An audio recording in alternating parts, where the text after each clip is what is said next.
Hi, everyone, and welcome to this episode. Today I'm joined by two very special guests, aka my friends Eric and Arnav, who are both two computer science students at U of T.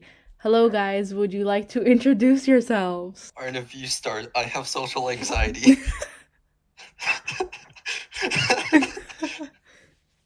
It's Well, okay. okay. But hey, that's a start, right? Okay, well, I'm Arnav. I like to work on tools first off. I like to build things generally. Learning computer science was always like a why computer science, right? It was always like a Well, that's the next question. I'm going to ask you guys why you got into computer science, but that's a good introduction for now. now we have to think about how Oh one my fits god. in while others. So uh, It's so hard you'll to see speak how. highly of yourself sometimes. Ah, So, Eric, uh, what's your introduction? oh, hello. My name is Eric, and I'm an alcoholic. Oh my Wait. god, Eric! Okay, I'm sorry. It's the wrong meeting. Hold on one second. Let me start all over. He's kidding. Hello. Yes, I am kidding. I wish I could get alcohol. Now, That's liver anyways. damage. Okay. My name is Eric. I am trying to get into computer science at U of T. Uh, I like coding things on my spare time. What things specifically? Let's see. I like coding video games. I like What kind of to video games? like retro video games with a Why? just hold on. Wait. Why? Yeah. That's a Oh, specific those are pretty genre. much video games I like played when I was a kid. So yeah, I always like the pixelated graphics. Hmm. Um, what else? But yeah, just Okay. anything. I think that's a good intro for now, because the questions that I'm going to ask you guys later on and kind of answer myself will give an idea of what you guys like to do. So Sweet. we'll get there. So, my first main question that will kind of guide the conversation from here is, in light of our common computer science interest, how did you guys get into computer science in the first place? I mean, Arnav, we kind of have your answer from the previous episode, but you could still restate it because the audio wasn't that clear in that episode. Mhm. Sure. I guess it's not that I am into computer science, but more so that I like to build things. And when I thought about where I could be, when I started exploring the world, the places seemed to be the most hackable, the most explorable. Something I could play with was, of course, the world of software, the world of bits, and so that drew me, and it happened until I couldn't imagine being in any other field. That's cool. But you also like mathematics as well, which kind of fits your demographic, right? Something Well, that's. I guess computer science, mathematics, again, we're operating in the world of bits, the world of information. Uh, and the world of information is something that you can play with, or I guess it's a place where you can have a lot of impact without too many inputs, right? Um, and that's again from an economic standpoint, but it doesn't have to be just economic. Like there are things that seem hackable while others don't. There's knowledge that seems Frigid.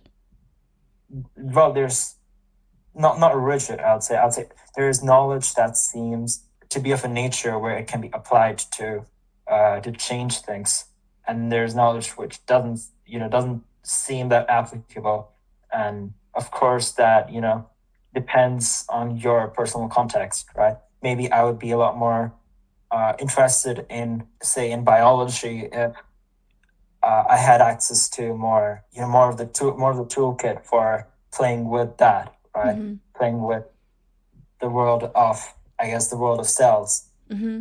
But in absence of such toolkit, the thing that was so immediately open to to be played with was the world of bits. Sounds good. What about you, Eric?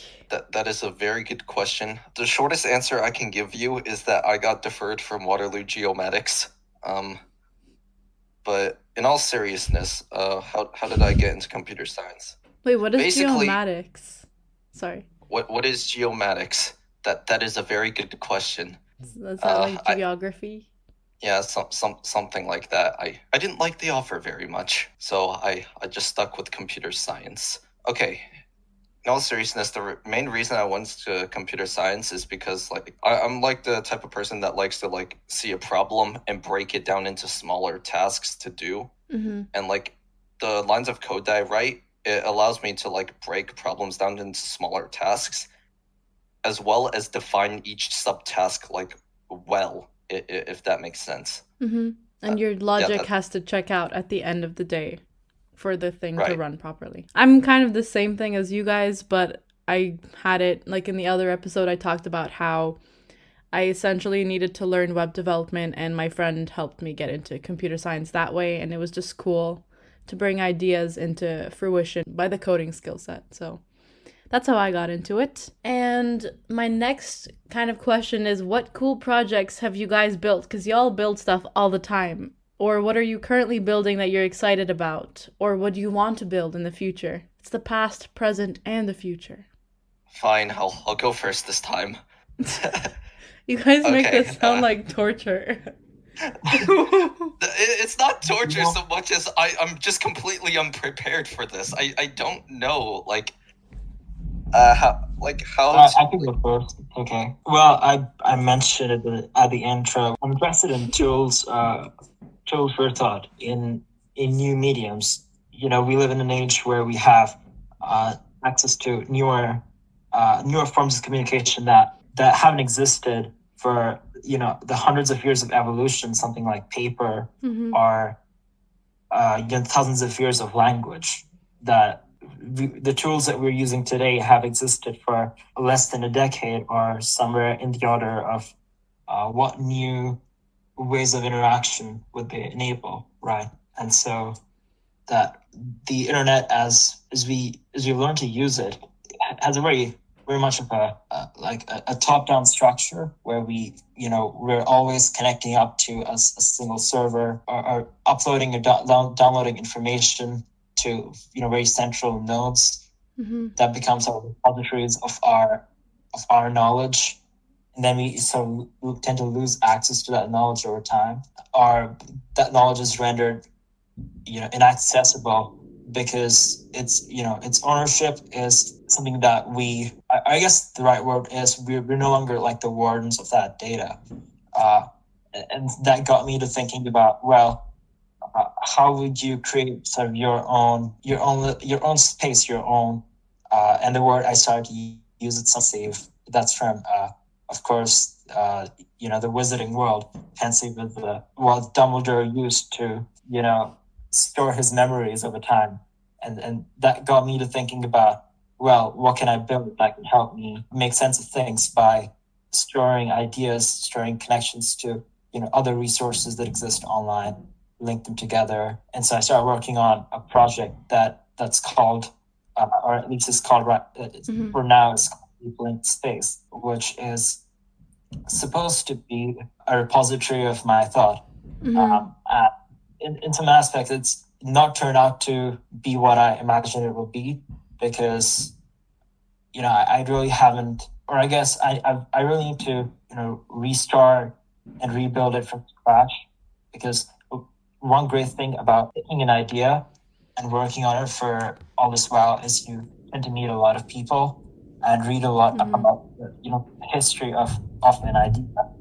I'm not, of course, the first one to think of this domain, and you discover a lot of things, a lot of your own blind spots that inform you as to how you can improve. What I started out with is no longer what I actually want to build, and so over the next few months, I want to rewrite how I'm storing my thought. And I guess the sub elevator pitch, which is something I should probably have led with, is if a blog is where your public communication live, what's a place your private thoughts live? What is the format they live in? So a mental notebook. You can say that.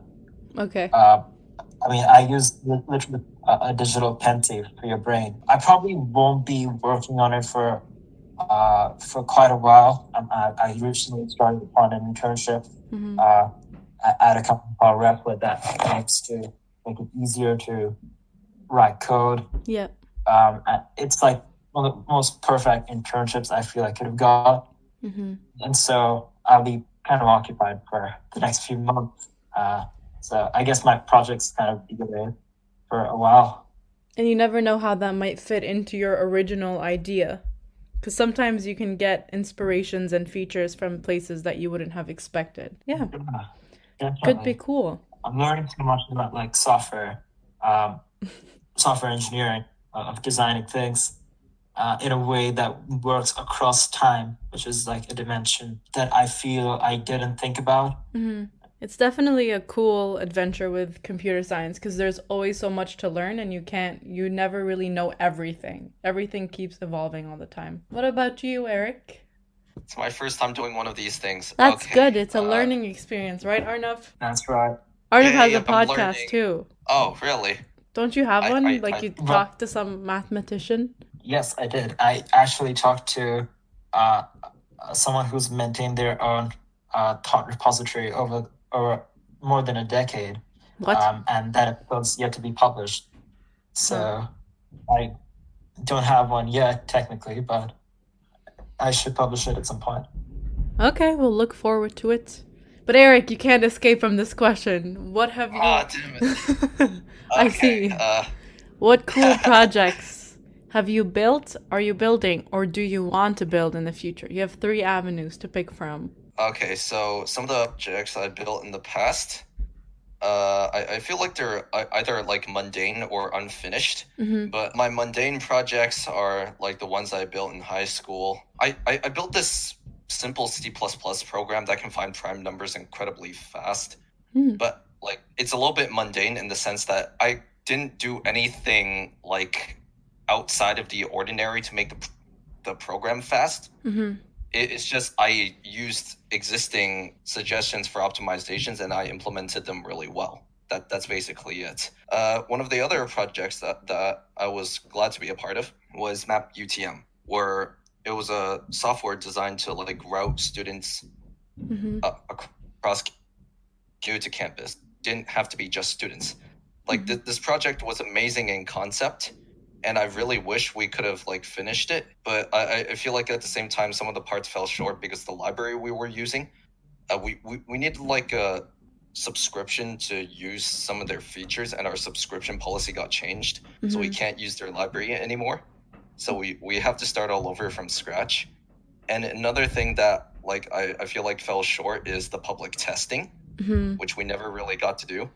And I feel like with the projects at DSC, I What's thought like the main DSC? goal, the developer student clubs projects where like students have the opportunity to work on their own project or the project of someone else's and hope to contribute to the betterment of the university. Nice. And it's lovely in concept. It's just I'm not seeing how exactly we are contributing to the betterment of the university when the public testing isn't there or like your projects aren't being used. So that's why I feel like my project has fell short, Mm-hmm. and which is exactly why I feel like I have to start all over from scratch. But do you feel that the things that you've learned doing the project will help you in other ways? For a third year course, I feel like I didn't learn as much as I should. But you're a overall, first year. I feel like, yeah, I That's know, the but point. that doesn't exclude the fact that it's designed to be a third year course. Huh? Yes, this DSC project course, it's CSC 398. It's designed to be a third year course. And you're a first year doing a 3rd year course. Right, like I'm technically completely unqualified for this, but I'm glad that people look at me in a brighter light than usual. Okay. I'm flattered. Okay, but in all seriousness, don't get me wrong, I learned a lot from the course. It's just I don't feel like I learned as much as I should because all of our coding revolves solely around this one library that Mm-hmm. did most of the work for us when we were supposed to learn how to do these things ourselves, if that makes sense. Oh, okay. But so why did you use the library? It pretty much carried us all throughout the entire project. It had all the bells and whistles and features we needed to create the indoor mapping. Like the library had 3D visualization of our indoor maps, and it had like a routing feature for us as well. So we didn't have to invent or create our own routing algorithm to route us effectively across That's indoor maps we created. that's interesting. It's like a library that did too much. Everything. Yeah. Or I guess the problem there is, there's like a whole set of software which intends to such a high level of functionality that it doesn't end up being particularly useful in a specific way, nor is it built to be extensible so you could use it in other contexts, or it's always not elastic enough for your use case. And I feel you were kind of a victim of such a library. The library isn't rigid or anything. It's like fairly flexible. It has applications for like indoor mapping and mapping in video games and so forth. But like I feel like the way that we used it in our project, we didn't learn as much as we should. That's basically what I'm trying to get across. That's interesting. Okay, so those were two good projects. For me, I kind of just want to build a 3D brain model thing in the future. That's pretty much it. Y'all know that I really like brains, so anything related to that is up my alley. Something that I've been currently exploring that I kind of rehashed. The big project that I want to work on is to use a library that has a bunch of like MRI or CT scans of the brain and kind of take all of that. I'm not sure if it's three-dimensionally generated or something like that, but I kind of want to take all of those slices of the brain and kind of just create a flat plane of the brain, if that makes sense. So it's kind of like a 3D brain, but compressed into a flat dimensional plane that kind of uses Teichmuller space coordinates. And you can kind of get a 3D representation, but in a flattened form, something like that. Cool. Anyways, besides entrepreneurial sides of y'all, how did you guys find the first year of being a CS student? Because we've experienced a lot, all-nighters, a lot of projects, stress, that kind of thing. And then the whole proctoring thing with the COVID-19. Oh yeah, that. But overall, for me, yeah. Okay, for me, I feel like the year was like amazing overall. But like there was some things that fell short for me. I'm not gonna get into my personal details, but like some of the things that fell short for me academically were like I feel like I didn't learn as much as I should in some of my courses. Or do you think in second year you have the necessary tools or ideas that can help you make the most out of your education? Oh yeah, I started considering studying certain topics outside of school because I feel what they're teaching us solely inside of the classrooms isn't enough to succeed.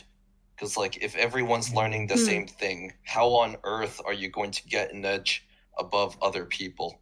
I think Eric raises an important concern there, where one way to phrase it is it's important to have competitive advantage over your peers, as horrible as that sounds to say, but that's where you have the ability to lead, to build project, to build new things, be at the edge of a field where you're doing all the interesting work. But I guess more non-rival way of putting it is you want to sort of be outside the competitive frame. Even you want to be at a point where competition is irrelevant because you're working on something that only you can really work on, right?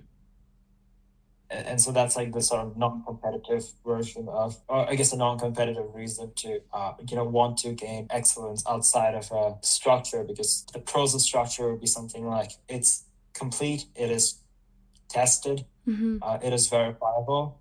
But the cons of structure are that if you only restrict yourself to what the structure contains, all the unique insights would be missed, and you often have to. I guess there's a phrase some people like to use that you have to be an insider outsider. You want to be able to have good leverage from within a system, but also be an outsider enough to see all the failure modes of a system and be able to work it from the frame of someone outside looking at everything, evaluating everything wrong with a system like that. And so in like a syllabus context, what that probably looks like is of course you want to do well in your classes or do well in your courses, Mm-hmm. but don't do well until it benefits you to do really well. But beyond that, like, you won't be asking yourself a question, what is something that I could do that would be cool to do, that would be incredibly fun, and that would be useful, Mm-hmm. right? Any combination of those is probably leading you to something, that would be a good use of your time. Mm-hmm.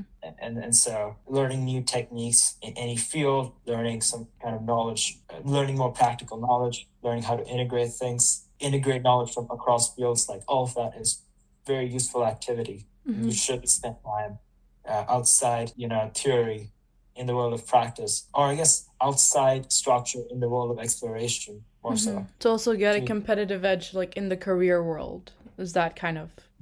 That's one. Yeah. I feel I wouldn't limit it to just that. I think there are things you should do that are absolutely good, right? That are not competitively good, and so I think that is good for your soul. So I like that. Yeah. Right. Yeah. So that's like stuff of drive a lot of people have to work on crazy art projects that never see the light of day. That definitely comes from something like that, and I feel like a lot of people feel that way, but haven't really found like a medium to express it. And that drive is your kind of side project, but school itself did not necessarily help build that intellectual curiosity, right? You mean school didn't? Like our first year, I feel like you guys especially learned a lot, not necessarily from school. It was just your innate drive to learn something else and build something else. Like being a computer science student at U of T did not necessarily start it, if that makes sense. You just wanted to explore other things. Lessons, I think you're right in that a lot of the lessons I learned were kind of accidental, right? Well, in my case, right, so I think I should probably have mentioned this in my introduction. I'm an international student. I come from a very different context. I come from India, and education there looks very different to how it does in Canada. How? And let's see. A lot of things that are broken there are broken to the degree that they're obviously broken. Whereas here I feel it's like things work better, but it's almost that because they work better, people don't realize all the ways in which things still are broken. And be more specific. So something like there being a tract, a pipeline, right? And I mean, this is, again, it's like a kind of a belabored point. There's nothing very unique about this, but there's like a pipeline that in India would start from, you get all the good grades at school. At some point when you're 7th or 8th grade, you start attending what's called coaching, which is additional class. Of course, this is not the story for most of the country. This is the story for sort of the upper middle, whatever echelon, where people can actually afford to think of this stuff. But you find your way into one of these sort of coaching camps where you spend several years of your life maximizing to score well in one of the few entrance exams, which lead you to what is supposedly a good college or university where you can afford to. I guess the promise is not that you'll be doing interesting things, but the promise is always that you will be sort of set, right? It's like you are pursuing something where sort of social signal it's towards a position of lower risk taking until you get into the premier institutes and you're said to be, of course, established. But of course, people tend to learn that that's not always the case. There is still plenty of struggle remaining after that. And another thing that always tends to happen is because your peer group shifts, what you're comparing yourself against also shifts, and so you're still kind of in the mindset of that's so competitive. Yeah, which is like a downside of competition, right? This is like this is one of those rules where you always want to compare yourself to. That's terrible. Your previous the benchmark you want to compare against. It should be more absolute. It should not be relative, because that always either leads to misery or you have the stories of, I guess the Western story is you think of someone who's been through a track ended up with Mm-hmm. almost excellent finance careers, making loads of money, but somehow still miserable. Again, so I think in either system there are sort of tracks that people go down, Mm-hmm. and you want to be aware of the track TRACT, like the tracks that tend to stem from following your peers, mimicking their desires. Right? That's That's the fake. whole Girardian thing, right? Yeah, that's fake. Just That's fake. comparing yourself to others. You should just compare yourself to where you were yesterday, kind of thing. Like just the idea of the competition that comes in Right, yeah, institutes like that. It's fake. Yeah, sorry to interrupt you, but it's fake, and we learn by mimicry. We live by mimicry, Mm-hmm. right? A kid learns to, well, I mean, a kid learns, just absolutely learns to do Yeah. anything at all by mimicking, and a large part of mimicking is to mimic desires. So,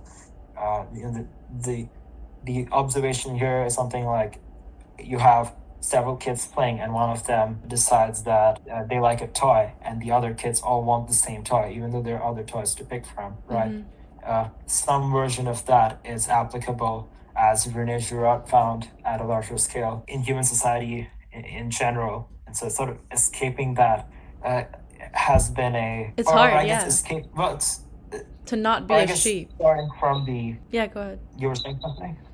No, I'm just saying it's easy to kind of follow the herd and become a sheep, but it's hard to go away and be like your own person, right? Because you can always just copy what everyone else is doing. But then you're like midway into your life and you're just confused about what's happening in your life because you lived someone else's life. I think this was a good tangent, but the main question was, how did you find the first year of being a CS student? So then on the opposite side, what were some challenges that you faced studying CS this year? I mean, both of you have had experience before uni, but was there anything new that you found different that was challenging this year? I mean, for me, it was obviously just the language, because I had programmed with Python before, but not this extensively. So that was just one obvious challenge for me. I could have coded in Python before as well, but yeah, not to this extent where like I touched any of the built-in functions and so forth. But anyways, some of the challenges I faced this year studying CS was what they teach you inside of the classroom is in proportion to the difficulty of the assignments. Because like the worksheets make you feel like cash money inside of the lectures, but then the assignments come, and then you realize you aren't cash money. And then you don't have a chance for post. And then the midterm comes. Oh boy, they're gonna test you on every single edge case that you never thought you'd had to study. And one of the worst things I hated about this was some things were left ambiguous to discover yourself. They argue that it's like a good thing to prepare you, but like I feel like that's not like a constructive leave things like not like ambiguous. But wasn't the point of them making stuff ambiguous to emulate how the software industry actually works, and you have to kind of debug your way through stuff and make your own assumptions and get them corrected by your project leaders? Or did you find that was just like an just extra for them to do? I felt like it was a tad bit extra because at some point I wasn't really doing the assignment anymore. I was just asking them questions. And it's so much so that like you can't even use your best judgment. You have to use someone else's best judgment to do the project. And then it feels like you're doing someone else's project. What do you think about that, Arnav? I don't know, maybe. It's definitely an interesting point. I mean, I guess the whole post system's kind of the elephant in the room, right? Yeah. You have like if the purpose of first year is to be, very selective who makes it to second year, then what are your incentives really to teach people the best, give them the best resources? Or would you be okay to provide what feels acceptable, but just let people figure it out after that, and then your selection's more about who can do the best with whatever they've got, right? I mean, we all know how the university admits in way too many people in the first year.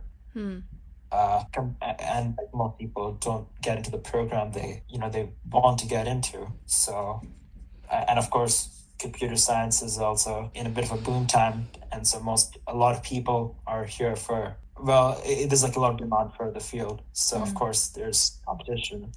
And so I feel when we're talking about this, we should never really ignore the people who are designing the course are somehow also in the business of selecting who.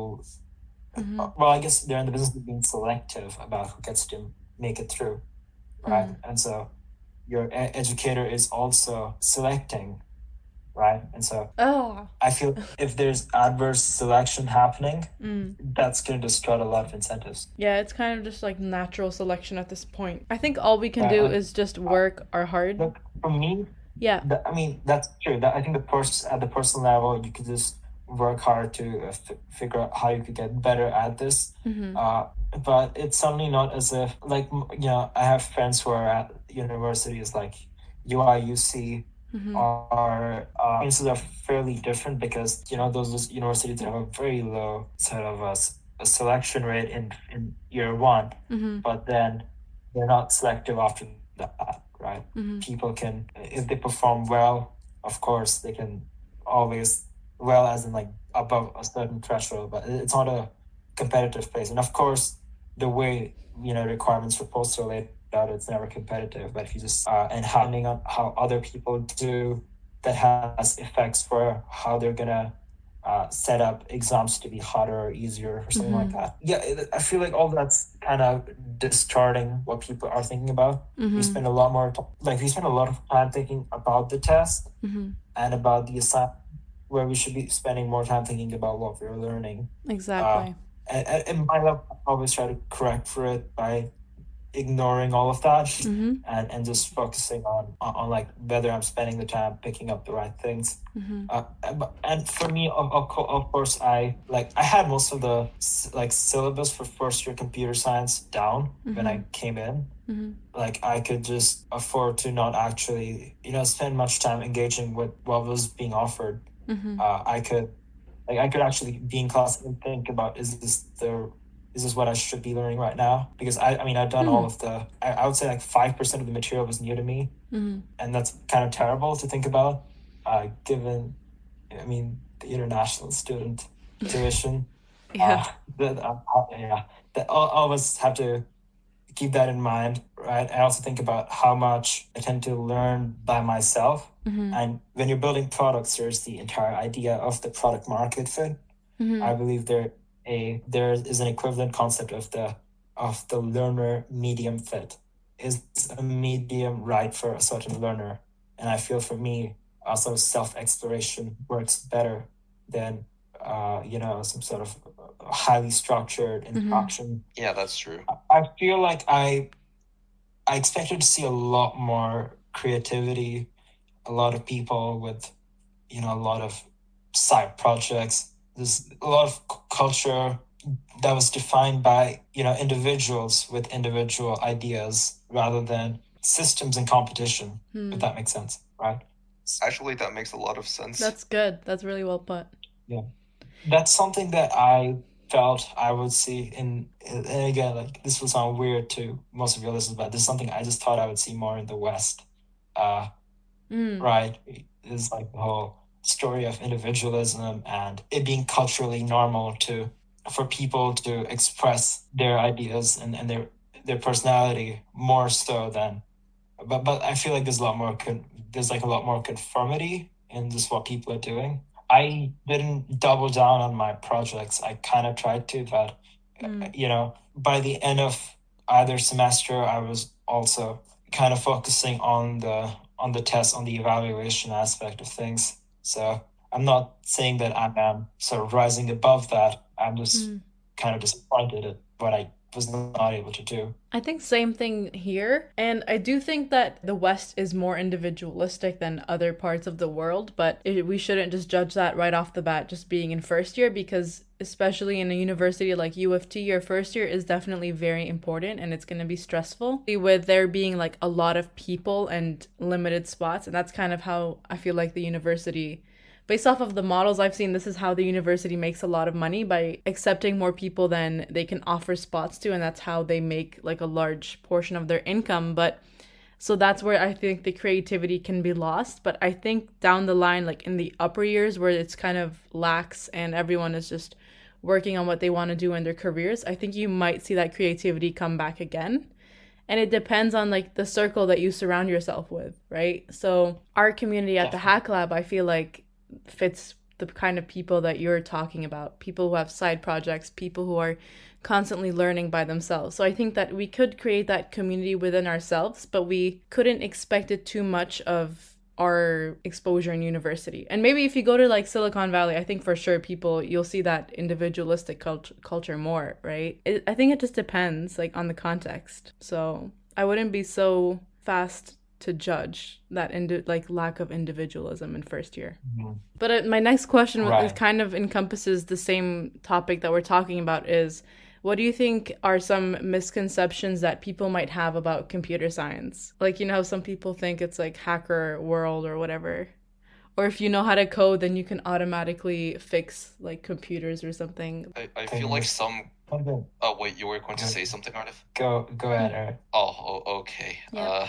I feel like some of the conceptions of computer science, like when I first came into UTM, I already had prior coding experience.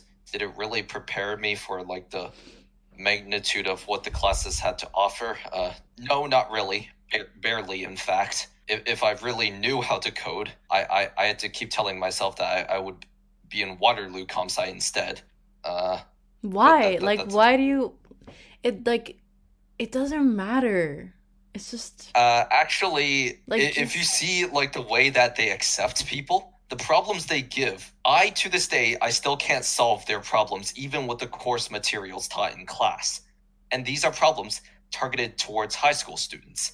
Okay. Right, but yeah, just because you know how to code, just because you know the syntax of a language, it's not enough to succeed inside of computer science alone. You still have to be able to have like a mathematical intuitive sense of thinking. Like one of the courses they teach is Mat 102. You have to learn is Mat 102, and I find that like a lot of people, even with their prior coding experience, can't really like pass the course. Well, for one, Mat 102 it's not a comp sci course.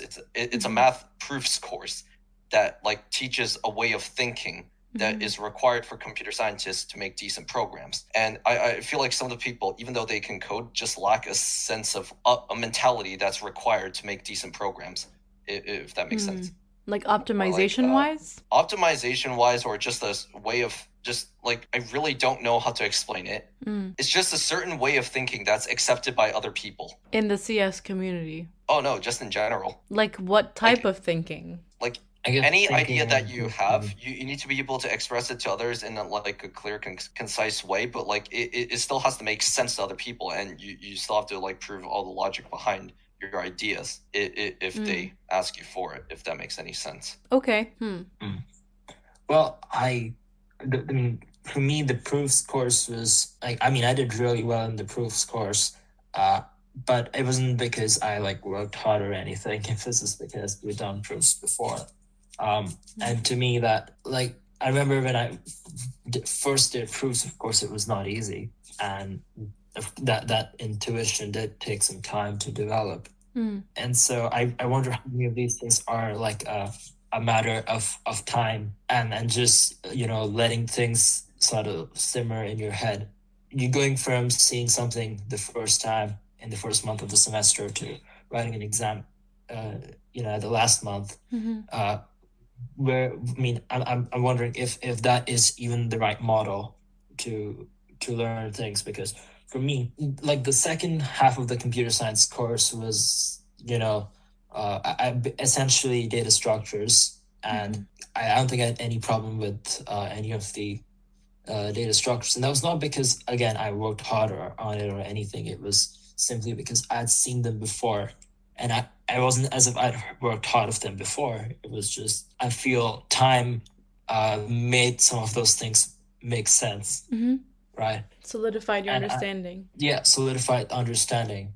And so I just wonder if courses running over semesters, even the right medium, where we should be a lot more atomic in our knowledge, where you should ask the question, well, what's like why does a course have to be 4 months long, or so some number of months long, where some people might have a better intuitive grasp over it versus others, right? And there's a sense in which mathematics and computer science, or I guess a lot of fields, just are built upon having solid understanding of things at a lower level. And if you're lacking things below the stack, right? Like, I mean, there's like this excellent podcast with Sal Khan of Khan Academy talking about comparing mastery-based learning versus, I guess, I forget what it's called. I guess what we have is something like completion learning, where we complete a course and you move on, right?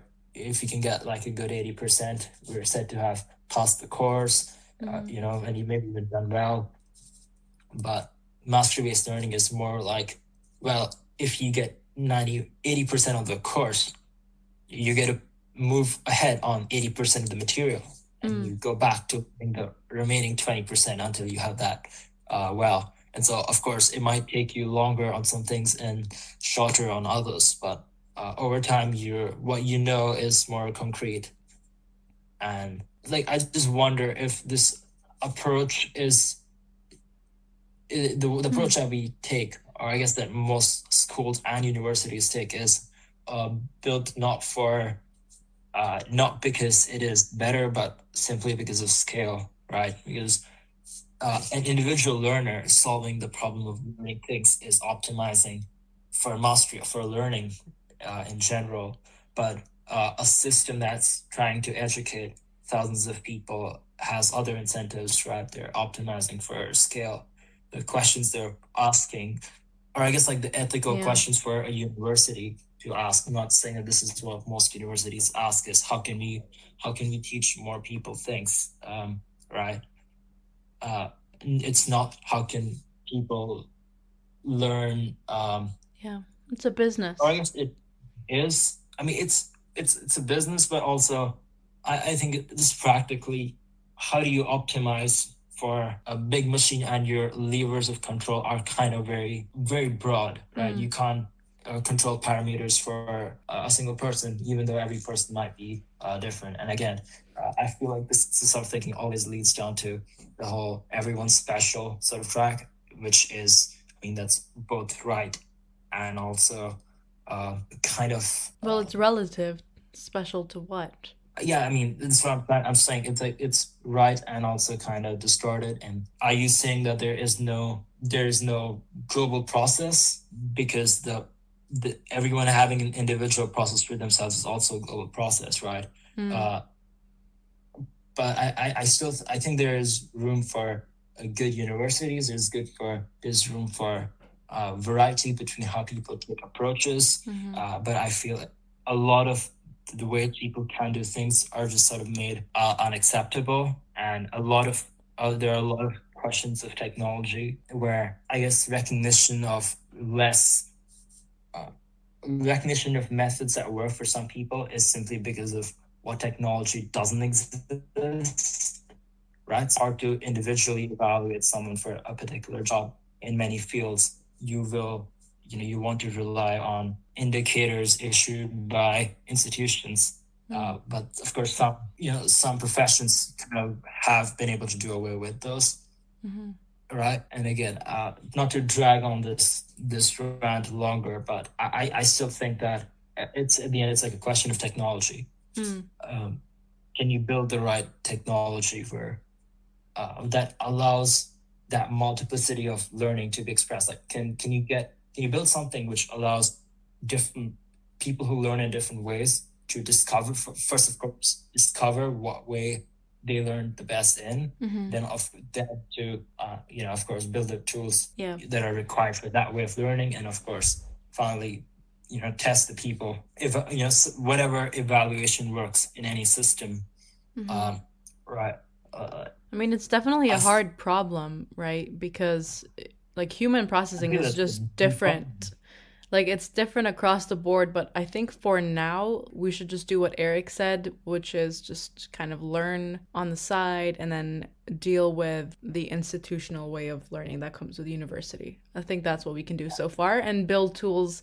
Like, if you have this, that was in another field, but in computer science, it's one of the rare fields where you have options, So right? in what ways do you think You that can CS prove. is different than other subjects? That's like the next question. So, Oh, okay. It's amazing. I think, Eric likes that question. well, there's some fields that where there are few fields where you can prove your ability. Um, well, like this, like one of those classic examples, right? Like a bridge is good because it's a bridge that can take a load. It doesn't cost much. It costs like a reasonable amount to make, and you the test is can it carry cars, right, or something like that. When you're building things that have like practical application, often their reliability is tested on the field, and this is the case in computer science. To a large extent, it's the case in mathematics, right? So the point being that well, I'll just speak to computer science for now. The point is that you can prove your abilities a variety of ways, and I don't mean just right.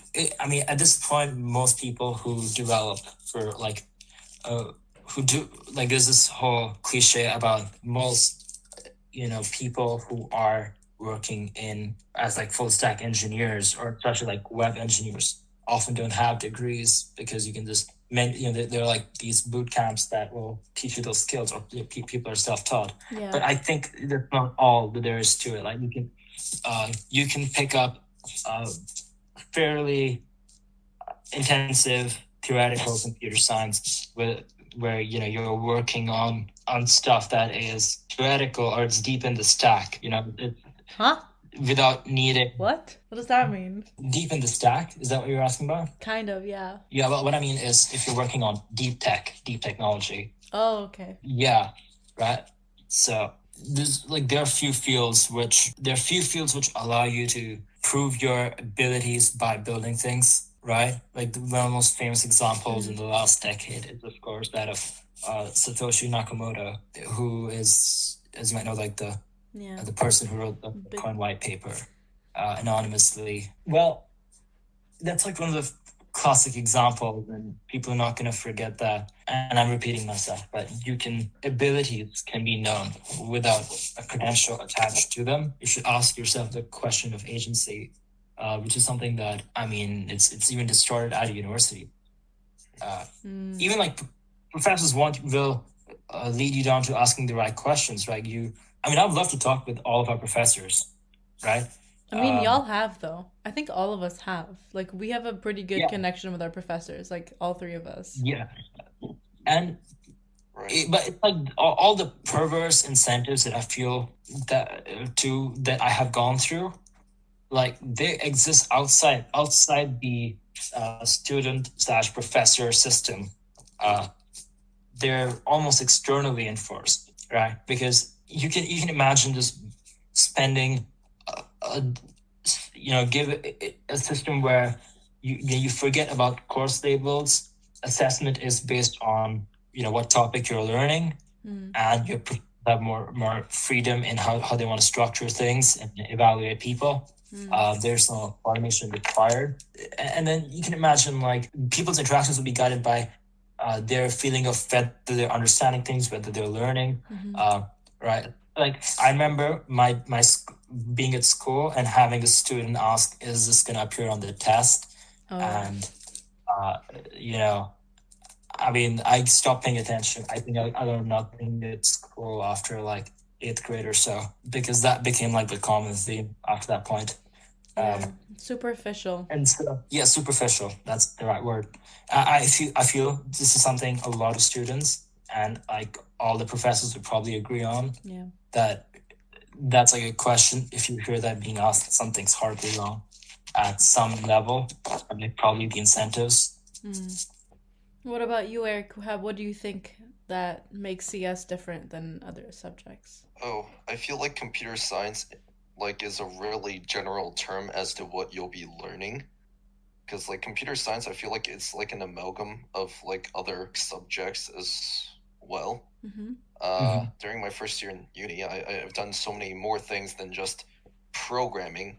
For starters, something that caught like most people off guard is the fact that we have to take a maths proof course. Mm-hmm. As a person that took comp sci in high school, this wasn't something that I had to learn in high school, so I was like completely unprepared when I came into uni. The other things that make comp sci like different from other fields is I have a reason inside of my head, but I don't think I can say it because it's not going to be taken seriously. Just say it. I feel like it might be. Okay, it is definitely a joke to a degree. We're to a not great gonna degree, judge actually. you. Okay, We're used to it's you, like Eric. a really okay. It's a high-paying field that isn't rigorously defined. What do you mean rigorously defined? Like all of the ideas that you learn in comp sci, they aren't like rigorously they aren't like etched in stone as much as principles and ideas taught in math or statistics. I feel they're not standardized in the same way mathematical ideas are, and that's something that's actually good because it's a new field, and a lot of what we're learning is not even some deep truth, but often best practice. Well, let me think about that. I feel like that's true for a lot of the way, a lot of what we did for our for our computer science course in the winter term. I guess a trivial example is something like losing scores because of the linting errors, right? Style errors or whatever. That's a silly example, but a more serious aesthetic example is, say, something like losing scores because does your tree have a null, like a null pointer, or not null pointer, but I guess in Python it's something like a placeholder node at the bottom or not, right? Like those things are kind of like their implementation details and their kind of aesthetics, really. And they, of course, they do affect your behavior, but that's something that's specific to a certain implementation, and that's not a global. And to teach it with this kind of certainty that you would teach how, say, I'm thinking of like a mathematical example here, but say how you define like the determinant of a matrix, right? Which is like a very rigid thing that, that means something very specific and is like a well-defined computational property of a matrix. I think Eric's very right about how there are really several fields that are kind of happening in parallel, where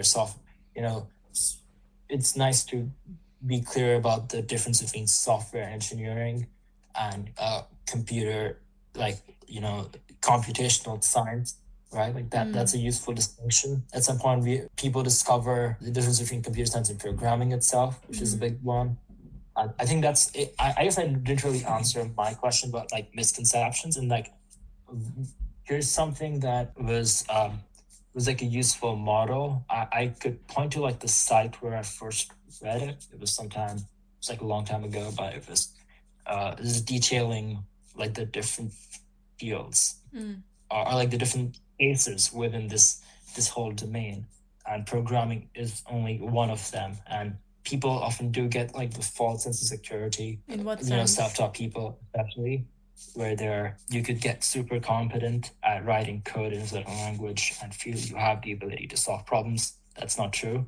But again, that's not a reason why you need to spend 4 years at a college. That's a reason why you just need to learn more. My sagely advice are sort of where becoming like just focus on like the most on like fundamentals. Like you should not be worrying about scores. I guess you should worry about scores to some degree, but I think the question of whether you're going to a university or not, that's like one that's always been at the top of my head for like at least like the last 5 years. I wish I could get all of that time back and just focus on learning more, whether I am in a field or whether I'll just back at home learning by myself, which I spent a lot of time doing like last year. I feel it was very liberating, where I could just pick interest up, maybe get a friend, and we just work on things together. I'm trying to like start that back up, as both of you know. It grounds you. Yeah, it works really well when you set up your own evaluation goals too, and you sort of put yourself up against that. Yep. And I feel at the edge, you will reach like point in any of these fields, Mm-hmm. or if you, I mean, that you will just discover that there are no longer teachers. You have to teach yourself stuff, Yep. right? It's good to practice when you finally reach the frontier, right? Mm-hmm. And from your perspectives, what kind of person do you guys think should go into computer science? Like, who do you think would be a good fit? What kind of characteristics or You perspectives? mean the course in computer science or go into the field? I think just the field in general, or anyone who wants to kind of code. I guess someone who wants to. Like I feel like I was my first instinct was to say something like people who like to, hack, right? People. But when I say hack, I don't mean like the sort of Hollywood version of man with a little long coat and glasses who's trying to read a The hoodie with Matrix. Neo's the coming. yeah. I just mean like people who wanna uh, play with systems, try to put new things together, Uh-huh.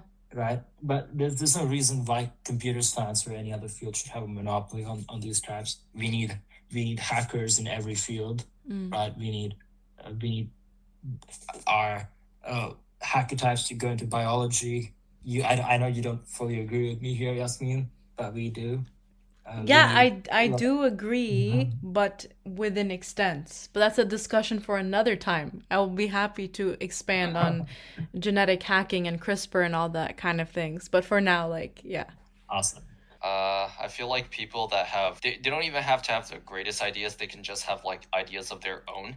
But more importantly, you have to put in the time and effort to make those ideas happen. I feel like those are the kind of people that should go into computer science.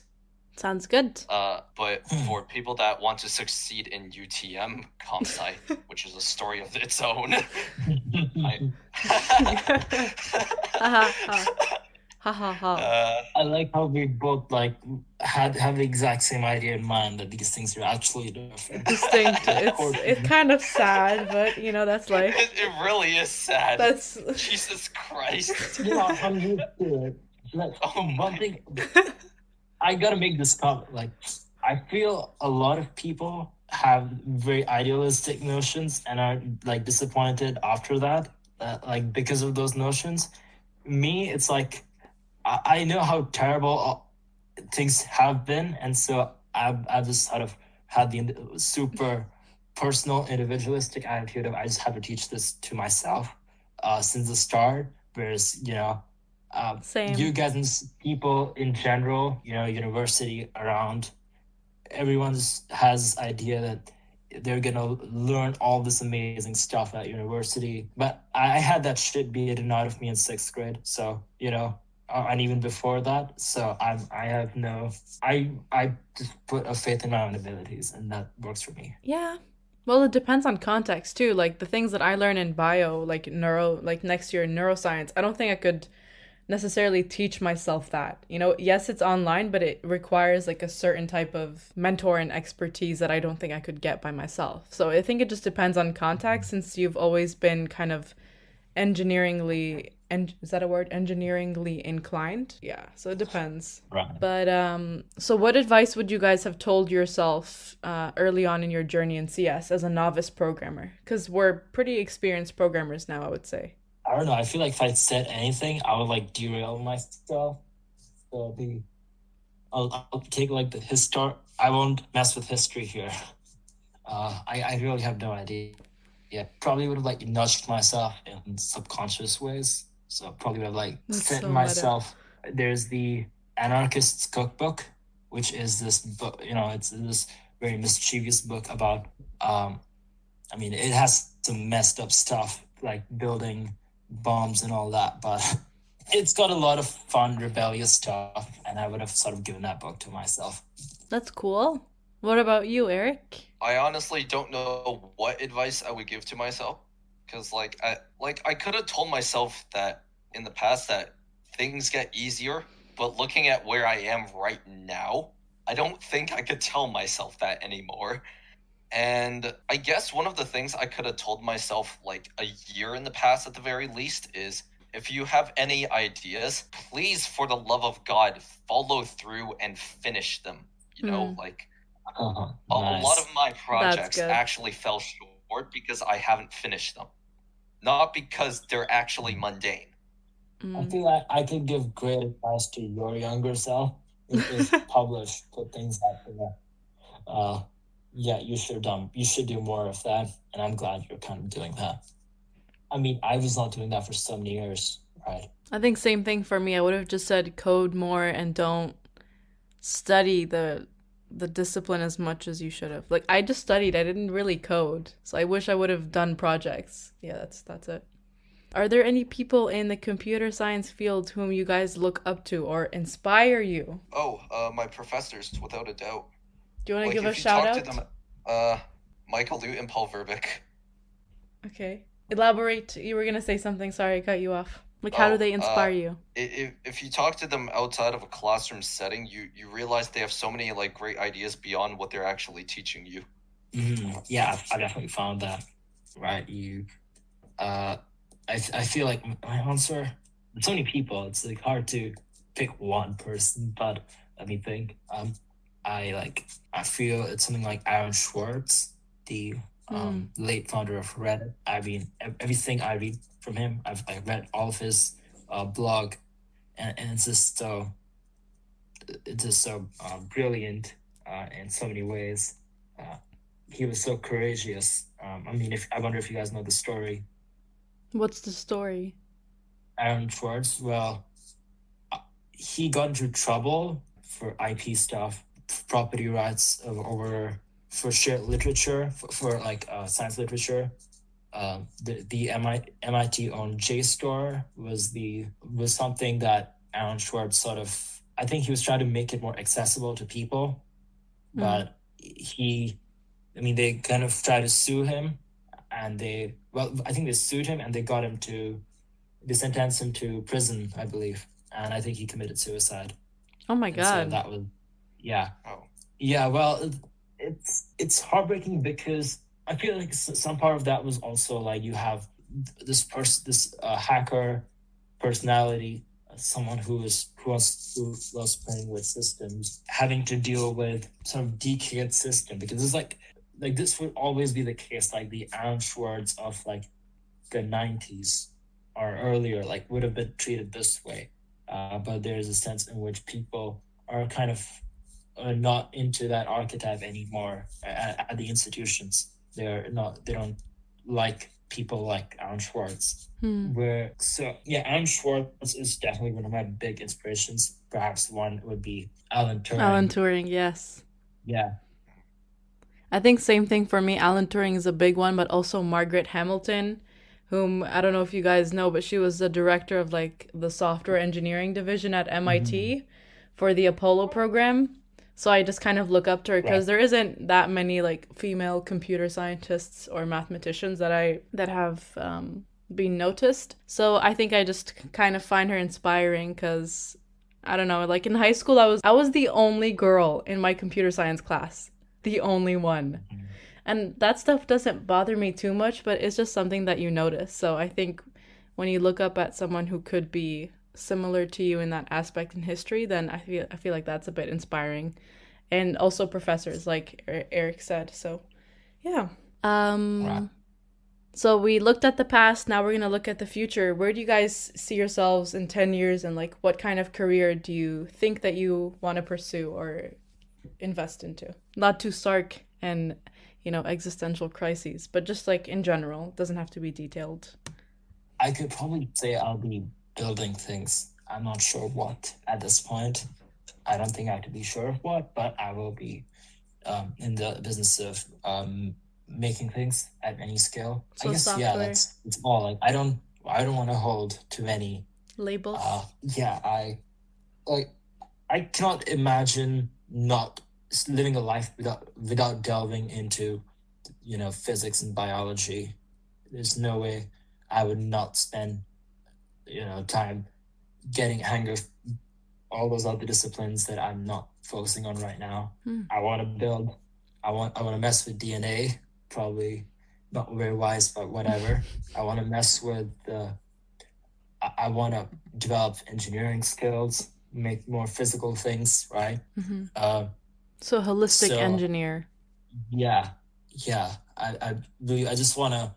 I think if there's one word, is there's I guess one thing I'll try to maximize for, one sort of catch all phrase, it would be this human agency, I guess. I want to be more able Mm. in the abstract, yeah. That's a nice goal, actually. What do I see myself doing in 10 years? I want to reach a point in my life in 10 years. I want to be able to have the agency to do whatever I want. But as of right now, I want to see if I can get into game development or just land a job in computer science and just take up game development as a side hobby. Mm. Oh, do you know the job where I forgot what the actual term is, but it's like this game curation centers in Japan where you go and you just create games and you just work with people. Would you be interested in something like that? I've not heard of that, but that does sound interesting. That sounds pretty fun.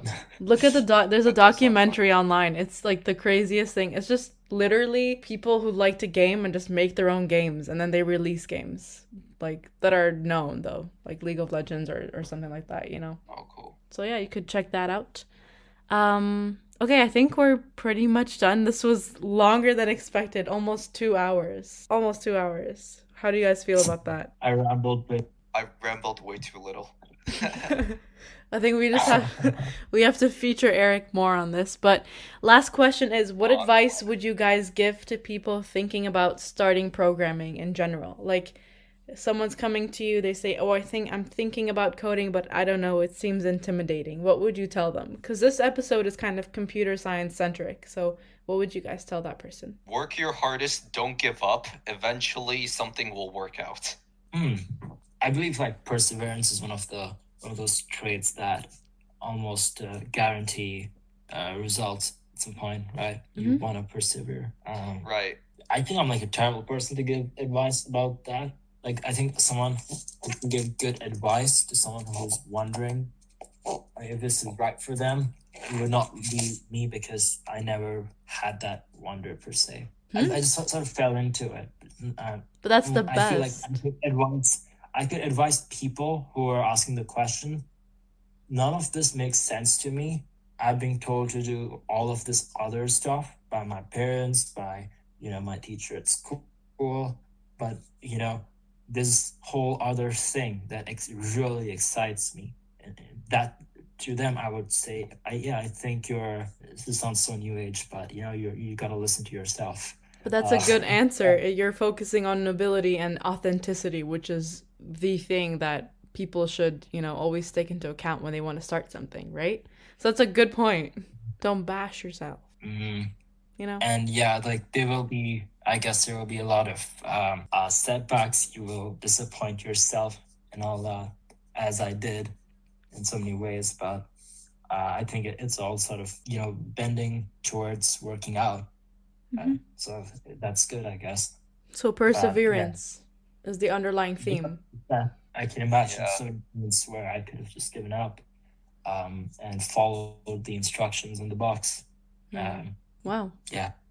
I guess computer science teaches you more than about computers. Okay, that was so cringe. Okay. That sounded like Eric. I just sounded like Eric right there.